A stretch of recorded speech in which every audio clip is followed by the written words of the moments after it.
അനിമോളെ ഇപ്പോൾ എല്ലാവർക്കും മനസ്സിലായി പുറത്ത് നല്ല സപ്പോർട്ടുണ്ടെന്ന്. അപ്പം നെവിനാണെങ്കിൽ അന്ന് ക്വിറ്റ് ചെയ്ത് പോയിട്ട് വന്നതിന് ശേഷം അനിമോൾക്ക് കുറച്ച് സപ്പോർട്ടായിട്ടാണ് നിൽക്കുന്നത്. ആദ്യം പോകുന്ന സമയത്ത് ജെസിലിൻ്റെ കൂടെയായിരുന്നു, വന്നു കഴിഞ്ഞപ്പോൾ അനിമോൾക്ക് സപ്പോർട്ടായിട്ടാണ് നിൽക്കുന്നത്. അപ്പോൾ അത് വീട്ടിലുള്ള എല്ലാവരും കൂടി ഇപ്പോൾ ചർച്ച നടത്തുകയാണ്, നെവിൻ ഇങ്ങനെ അനിമോളുടെ കൂടെ നിൽക്കുന്നത്. അത് കൂടുതലും റെന ഫാത്തിമയാണ് നെവിനെ ഇങ്ങനെ ഇറിറ്റേറ്റ് ചെയ്തുകൊണ്ടിരിക്കുന്നത്. അപ്പം നെവിൻ പറയുന്നുണ്ട്, നീ അക്ബറിൻ്റെ കൂടല്ലേ കൂട്ട് നിൽക്കുന്നത് എന്ന് ചോദിക്കുന്നുമുണ്ട് നെവിന്. പക്ഷേ ഇവർ ചോദിക്കുന്ന ഓരോ ചോദ്യത്തിന് നെവിന് കറക്റ്റായിട്ട് മറുപടി പറയാൻ പറ്റുന്നില്ല. പക്ഷേ നെവിൻ ഒരു അല്പം സപ്പോർട്ട് ചെയ്യുന്ന അല്ലാതെ നെവിൻ അങ്ങനെ ആരുടെയും ഗ്രൂപ്പിസത്തിലോ അങ്ങനെ ഒന്നുമില്ല. നെവിൻ ഒറ്റക്ക് കളിക്കുന്ന ഒരു പ്ലെയറാണ്. അതിൽ ഒറ്റക്ക് കളിക്കുന്നത് അനിമോള്, നെവിന്, അനീഷ്, ഇവരൊക്കെയാണ് ഒറ്റയ്ക്ക് ഗെയിം കളിക്കുന്നത്.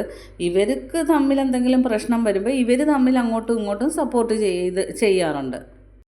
പക്ഷേ നെവിനെ പറയുന്ന റെനയാണ് ഈ ഗ്രൂപ്പ് ആയിട്ട് കളിക്കുന്നത്. റെന ഇതുവരെ ഒറ്റയ്ക്ക് ഗെയിം കളിച്ചിട്ടില്ല. വന്നതിന് ശേഷം ഗ്രൂപ്പായിട്ട് നിന്ന് ജെസിലിൻ്റെ അവരുടെ ഇവിടെയൊക്കെ കൂടെ നിന്ന് ഗ്രൂപ്പായിട്ട് കളിക്കാനേ റെനയ്ക്ക് അറിയത്തുള്ളൂ.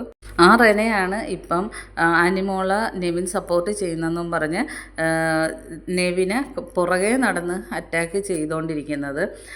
നെവിനോട് ഇപ്പം മിക്കവർക്കും ദേഷ്യം എന്ന് വെച്ചാൽ ആ പണിപ്പുര ടാസ്കിൽ വൈൽഡ് കാർഡ്സിൻ്റെ കൂടെ നിന്നതിനാണ്, സപ്പോർട്ട് ചെയ്ത് നിന്നതിനാണ് എല്ലാവർക്കും ദേഷ്യം. അപ്പോൾ അനിമോളെ സപ്പോർട്ട് ചെയ്യുന്നതിൻ്റെ ചർച്ചയാണ് ഇപ്പം നടക്കുന്നത്. ബാക്കി അപ്ഡേറ്റുമായിട്ട് വീണ്ടും കാണാം.